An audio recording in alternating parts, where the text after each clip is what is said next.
Doctor Sachin, എനിക്ക് ഒരു doubt എന്ന് പറഞ്ഞാൽ നമ്മൾ ഈ ഗ്രോമറ്റ് ഇട്ട് വിടുന്ന കാറ്റഗറിയിലുള്ള കുട്ടികളുണ്ടല്ലോ, ഇയർ ഫ്ലൂയിഡ് കളക്ട് ചെയ്യുക, വീണ്ടും ഇൻഫെക്ഷൻസ് വരിക, ഒരു സൊല്യൂഷൻ ആയിട്ട് ഗ്രോമറ്റ് ഇടുന്നു. അപ്പൊ അത് കഴിഞ്ഞിട്ടുള്ള ആഫ്റ്റർ കെയർ, അത് കഴിഞ്ഞ് ഫോളോ അപ്പ് വരുന്ന അത് ഈ ആശ പറഞ്ഞ പോലെ ഗ്രോമറ്റും നേരത്തെ നമ്മൾ പറഞ്ഞ പോലെ ആ ഒരു പ്രിവെന്റീവ് പോസിറ്റീവ് കെയർ എന്നുള്ള ലൈനാണ്. അതായത് ആ ചെവി ആ ഉണ്ടായ ഇഷ്യൂസ് കാരണം ഒരു വേഴ്സണിങ്ങിലോട്ട് പോകാതിരിക്കാനാണ് നമ്മൾ ഗ്രോമറ്റ് ഇടുന്നത്.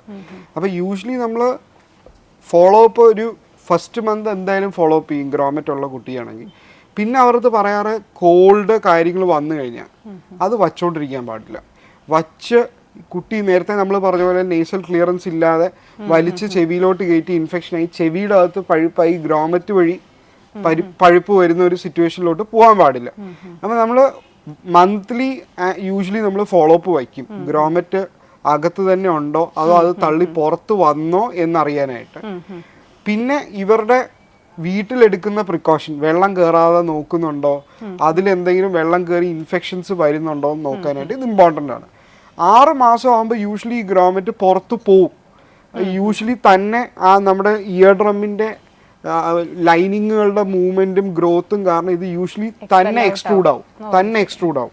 അപ്പോൾ അതിൽ നമ്മൾ പിന്നെ ശ്രദ്ധിക്കേണ്ടത് ഞാൻ റീഇൻസേർഷൻ അതാണ് യൂഷ്വലി നമ്മളപ്പോൾ എന്താ ചെയ്യുന്നത് കഴിഞ്ഞാൽ വൺസ് ഇത് എക്സ്ട്രൂഡ് ആയി കഴിഞ്ഞാലും ഒരു 3 മന്ത്ലി ഫോളോ അപ്പ് ഒരു 6 മാസത്തേക്ക് വയ്ക്കും.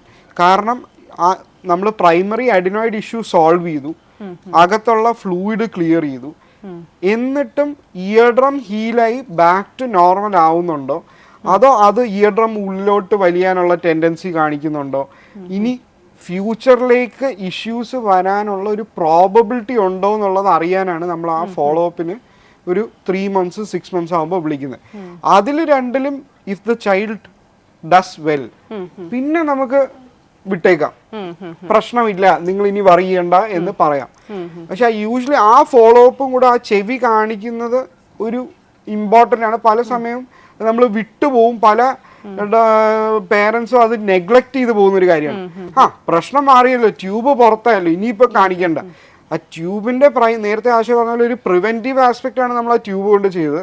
അതിനുള്ള ഡിസൈഡ് ബെനിഫിറ്റ് നമുക്ക് കിട്ടിയോ എന്ന് അറിയാൻ വേണ്ടിയിട്ട് ആ ഒരു ഫോളോ അപ്പും കൂടെ നന്നായിരിക്കും.